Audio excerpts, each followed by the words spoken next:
This is the IBJ podcast for the week of January 18th, 2021. I'm Mason King.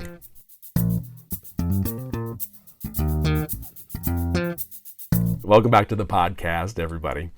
We're all adults here, so I think we can mutter a few choice words under our breaths about the process of buying a car.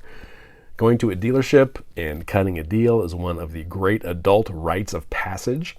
And like most rites of passage, it can be nerve-wracking, humbling, and make you feel like the deck has been stacked against you. Now, if you've lived in central Indiana for a while, there's an outside chance that you bought a car from Keesling, who has sold cars and managed car sales teams for the last quarter century. He knows how car dealers and manufacturers operate, how they determine prices, and what they want from you when you roll up looking for a new vehicle. So given that information, you may be surprised to learn that Cole has created a website and an app designed to make the car buying experience as simple, and dare I say it, as pleasurable as possible for the consumer. And here's an important distinction. He hasn't just created it. He has launched it in central Indiana. It's been operating since last year and selling vehicles. It has an investment from NBA team owner and Shark Tank star Mark Cuban, and its board of directors includes tech entrepreneur Scott Jones. Here's the basic model. Consumers describe the car they want to CarSnoop, which then sends that ideal description out for bids to a network of more than 70 Indiana car dealers. And it does so without giving the dealers any of your personal information. Not your name, not your employer, not your income, not your age, not your address, nothing. And there's no haggling or waiting for the salesman to talk to the manager. It is possible to go through the purchase or lease process without the dealer ever knowing who you are. IBJ's Anthony Shutley has a story on CarSnoop in this week's issue of IBJ, and Cole is our guest this week on the podcast. In addition to learning more about CarSnoop, I wanted to ask him how someone who didn't have any experience in tech was able to develop a sophisticated app and website, and get his take on what about the traditional ways of buying and selling cars drove him to leave his old career behind. Here's our conversation. I'd like to welcome to the IBJ podcast virtual studio, Cole Keesling, the founder of CarSnoop. Thank you so much for making time today. Hey, I appreciate it. Thank you. Can you give me a sense of your background in car sales? Like, were you the dreaded car salesman and then also the mysterious manager in the back? Yeah. You know, I've been in the business now 23 years, and I started out as a sales guy, of course, and worked my way up through finance and new car management, used car management, general sales manager. I've done it all. I even did those super sales where they, send out 40,000 mailers and drive people in and have them do the scratch offs. And, I'd be all over the country taking over car dealerships, running a big circus, So it's crazy. I've done it all, seen it all. I have buddies of mine that when I tell them stories about what I have witnessed in the car business, they're like, that's an HBO series. I mean, there's some wild stories that I can tell you that you would probably never believe that took place in a car dealership. It's really changed drastically, though, in the last 10 years. The whole world in general has. It almost was like the Wild West when I started in the car business. I mean, everything goes. Even back from, have a fist fight in the showroom and no one got fired, no police got called. It's just the way it was. I'll meet you out behind the body shop and let's have it out. And then after that, we're good to go, right? Yeah, we're good to go. Wait, that's like a coworker or with a customer? Oh, I've seen it all. I've seen it all, Mason. I've seen salespeople get into it with customers. I've seen customers pull guns. I can't even tell you, brother. I mean, you would not believe the stuff that is taking place in a car dealership. Cars being intentionally run through the showroom, like through the glass wall. Oh yeah, the customer said, I'm going to run the car through the dealership because they wouldn't take it back. And he went outside, got in the car, and drove it through the dealership. I mean, he drove it right through the glass wall while we were all standing there. That's amazing. Yeah. Okay, that leads really well to my next question. Why would you want, after such a decorated career, why would you want to develop an app and a website that limits or even completely eliminates the contact between the dealer and the customer? I had a group of people that I've been selling cars to for so many years that became my own customers. No matter where I went, they still contacted me to even help them buy cars at other places. The number one complaint in the car business is how long it takes to buy the car. And then the second complaint is how long it takes after you said yes. So, I always say, I love the car business. I hate everybody in it. That's how I always talk about it, right? So the reason I hate it is, from a salesperson standpoint, I'm really good at my craft. I'm really good at overcoming the objections that the consumer has and getting to an ultimate goal. And I'm also really good at getting my obstacles out of my way within the car dealership. Things like the finance department, the cleanup department, the parts department, the service department, right? All these people have their hands in my ultimate end-all goal, which is to deliver you this car in a timely manner. So I was kind of like the traffic controller when I'm involved in the car dealership, because I would make sure that your time was wasted the least amount possible. So there was no reason for you to come in yet if your car is still in the service department and hasn't even made it to cleanup yet, and the finance manager hasn't even started printing your paperwork. So I would keep you away from all of this, while many salespeople keep you captive. There's so many things tied to your being completely satisfied. I don't know, when's the last time you bought a car? I've bought all used cars from like individual sales. I've never been in a dealership. Congratulations. Yeah. Well, if you buy a new car, immediately you start getting hounded about how they need you to be completely satisfied for the process that you had to go through at the car dealership. Okay. There's a survey that gets mailed out or emailed from the manufacturer between 1 and 10 on the scale about the process, how finance treated you, the cleanliness of the dealership, the coffee bar, the restrooms are clean. You literally have to fill in all these little things. And if it's not completely satisfied, the dealership fails and the salesperson fails, okay? That survey is tied to a ton of money from the manufacturer that gets paid back to the dealership on how much volume they do. So they are freaking out that the consumer gives them a 10 while they're only giving service that deserves a 5. So what do they have to do? They have to give you free oil changes. They have to end up giving you free gas. They have to end up tinting your windows for free. So they have to give up money to then get you to be completely satisfied again. And so what I figured out was, well, why don't we just do the process right the first time and eliminate all the things that make people crazy? The phone calls, the emails, the text messages, the wasting of my time. And the end result is the consumer, the buyer, is so happy that they didn't have to go through your dealership, that they're going to give you a completely satisfied survey, because they're really surveying CarSnoop. They're so glad that they didn't have to do it that way anymore that they're happy. We are trying to make the experience something that you remember, that you have desired, and that you didn't even know existed. We're different because we are a new car platform. With the new cars, what we don't have is we don't have the objection of condition, because they're all the same. If it's a red Silverado LS extended cab at a dealership with 40 salespeople, it's also a red extended cab LS at a dealership with 4 salespeople. So the truck is the same. Ultimately, what we're trying to find is who's going to give the best price and the most money for my trade.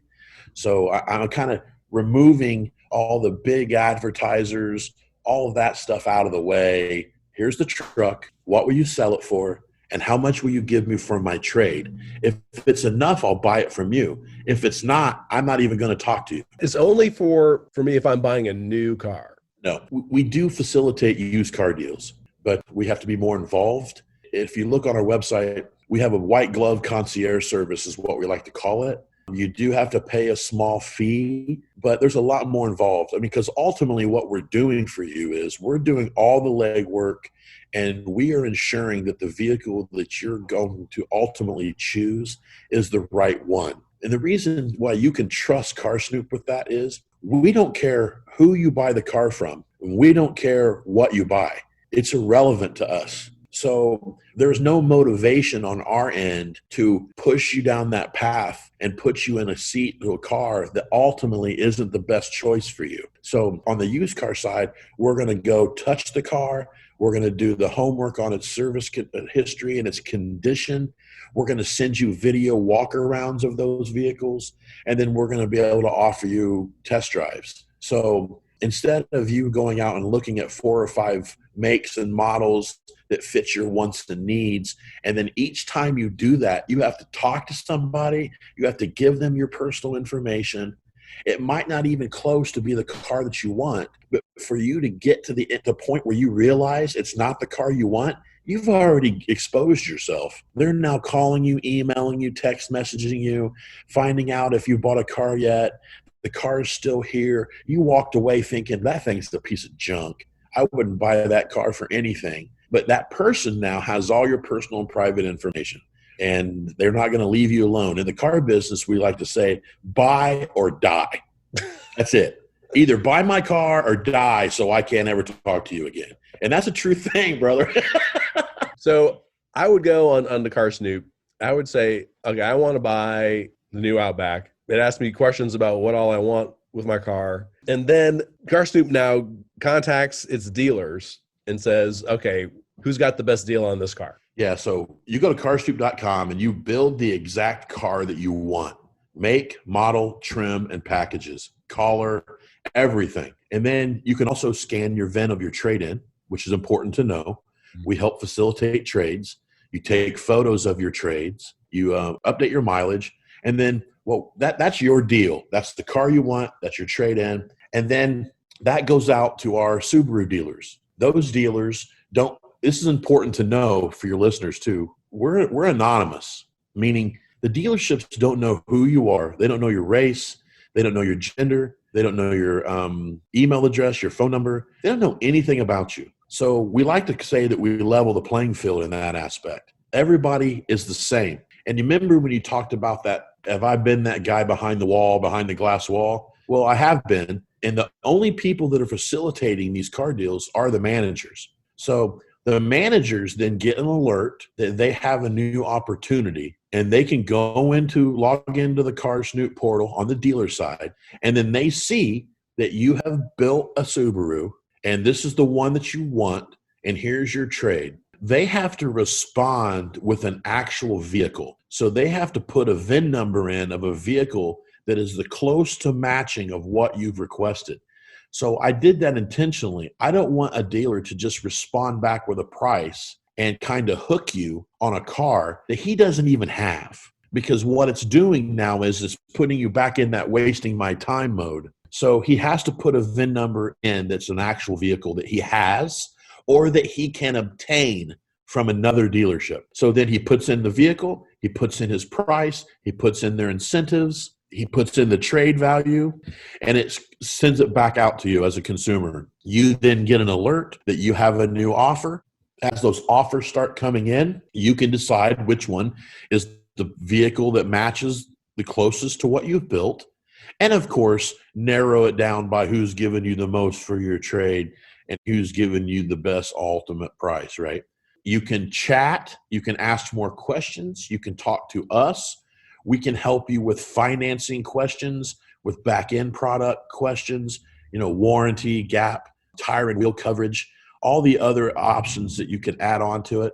Ultimately, once you choose the deal that fits for you, at that time, you then would fill out your credit application that we supply, and that then goes to the dealership. And then when the paperwork is ready, either you schedule it to be picked up at the dealership, or 99.9% of the time is what's happening is the vehicle and the paperwork is coming to your house. They're picking up the trade-in at your home, taking it back to the dealership. You don't even step foot in there. Wow. That's pretty cool. Let me back up for a second. So you get this idea for CarSnoop. Do you have any background in website development or app development? Zero. I'm a car guy that literally on the back of a napkin thought, man, I could automate this. This could be technology based. How do I do it? I've just been blessed with relationships. I was told a long time ago that relationships make the world go around, and it's not what you know, it's who you know. Believe me, in the car business, I've burned a ton of bridges. I mean, it not only burned them, I light the dynamite and explode them. So I know that I'm never going back there again, right? It's that type of lifestyle. But I've kept those relationships that matter to me close. I've treated those people well. And when it was time, and I just started reaching out to my network and asking questions, and I got to where I am. It's been a battle, and it's a battle every day. I've learned a lot. I have to ask so many questions, and it's still a problem with development and stuff. I'm really not sure exactly what they're saying. But I keep asking questions, and I figured out, it's always this way. It costs more and it takes longer. And in the development world, with coders and whatnot, if you don't spell it out for them, you don't get it. I might think it's common sense, but if you don't tell them A, B, C, skip D, go to E, they're going to E next. And it's just the way it is.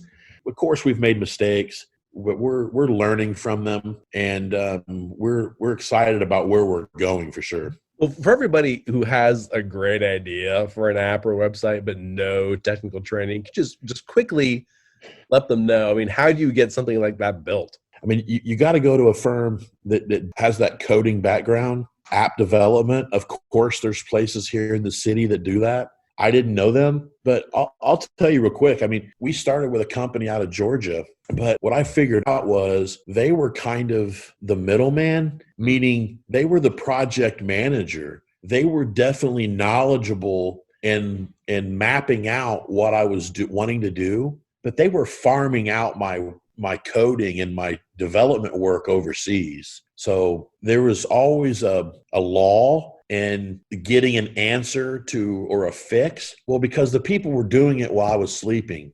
And it took me about 4 or 5 months to figure that out, that I don't think they're really doing this there. And so my burn rate was too high. So I started doing some homework and utilized another connection, and we moved it overseas. So we're actually doing our development in the Ukraine. But what's funny is that's where they were doing it already, So we just cut out the middleman. So how long did it take to go from like the idea to where you are right now? About 24 months. Now, and honestly, it's taken longer because of the pandemic. We had a pretty big 6 months kind of slowdown period from the financing point for us, just because of so much uncertainty that was going on. What's crazy though is, we were building CarSnoop to be a touch-free, eliminate dealership and what the dealerships do, and having to go to dealerships. We were doing this before the pandemic. So it's really played into our hands per se without taking advantage, but it just has. It's changed the way people buy everything, and it's important to know that before the pandemic, it was about 30% of consumers were okay with completely buying a car online. About 30% of the population. It's doubled. It's 64% in the last 10 months are now willing to completely buy a car online. And to do that in a short amount of time and anything, to double anything, that's pretty unprecedented. Is it a detriment to the consumer that the dealership can know so much about them? Can probably know what their credit score is, can see whether they're a man or a woman, can see the car that they drive up in, can find out, what they do for a living, can find out where they live. Does that give the dealership an advantage? Sure. I mean, I want to be careful how I talk about it, but there's lots of things that take place just in evaluating who a person is when they walk in the door. The car that they drive, the bumper sticker on the back of it. There's so many variables. And of course, let's be honest. Gender and race is a real thing.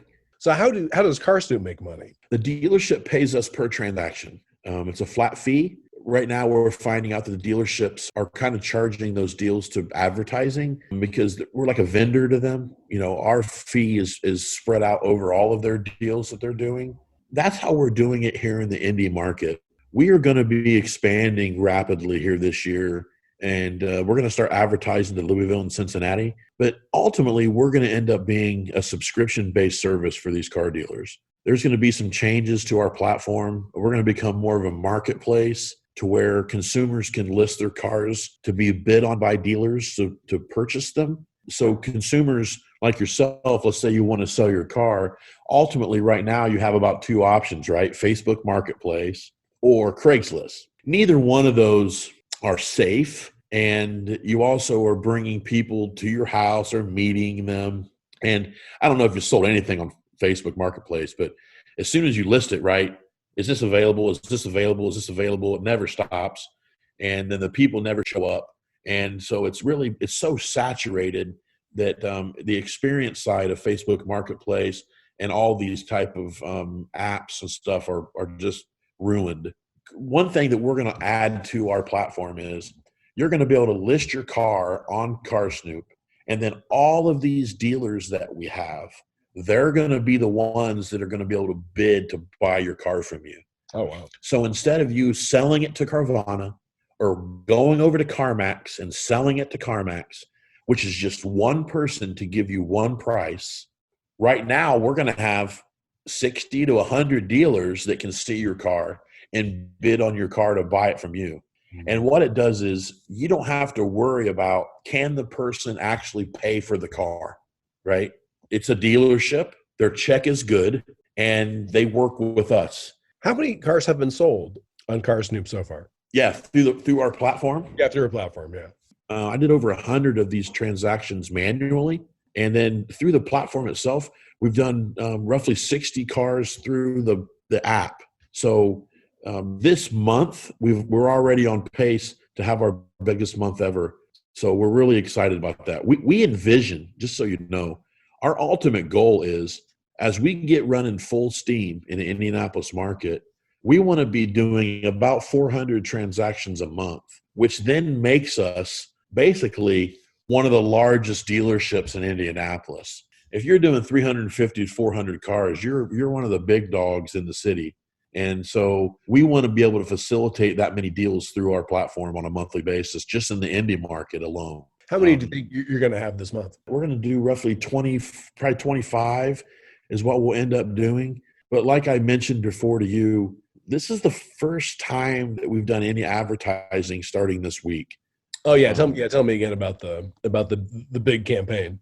Yeah, we have 900 radio ads over the next 21 days. We're doing, of course, Google ad buys, AdWord buys, and some social media push. We wanted to make sure, as of course, like I talk about the experience, we want it to be as seamless as possible with a little amount of hiccups. And being that we are a technology company, we've had some of those barriers.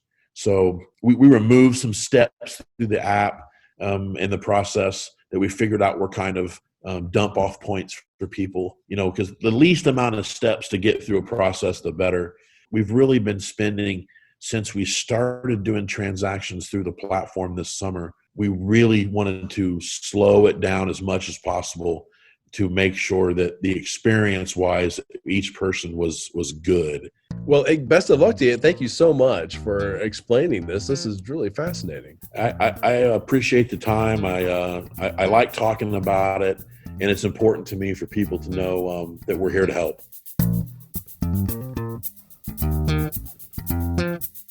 My thanks again to Cole Keesling.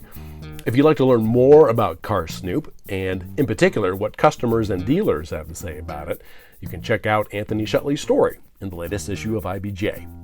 And before you get on with the rest of your week, there are a few other strong stories I want to bring to your attention. First up, Downtown apartment managers are extending rent specials, reducing parking costs, and offering other incentives to get tenants in the door and to lock in current residents as they try to stave off a pandemic-related slowdown. IBJ's Mickey Shuey charts the decline in rent prices downtown and their continued rise elsewhere in the Indy area.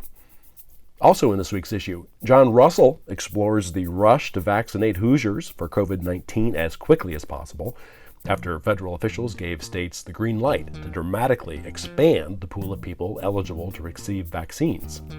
And Sam Quinn details the progress of the Indianapolis International Airport's revamp of its retail and restaurant offerings, which is off to a slower start than anticipated due to the pandemic. And again, you can find these stories in the latest print edition of IBJ or online at ibj.com. I will say it's quite a bit easier to access all of the latest news and all of IBJ's data on Central Indiana's business community and economy if you're a subscriber. It works out to about $2 per week for actionable information you're not going to find anywhere else. Just go to ibj.com and click on the subscribe button. And thanks for making time this week for the IBJ podcast, which is edited by Leslie Weidenbender. I'm Mason King. Hang in there, everybody. We'll be back again next week.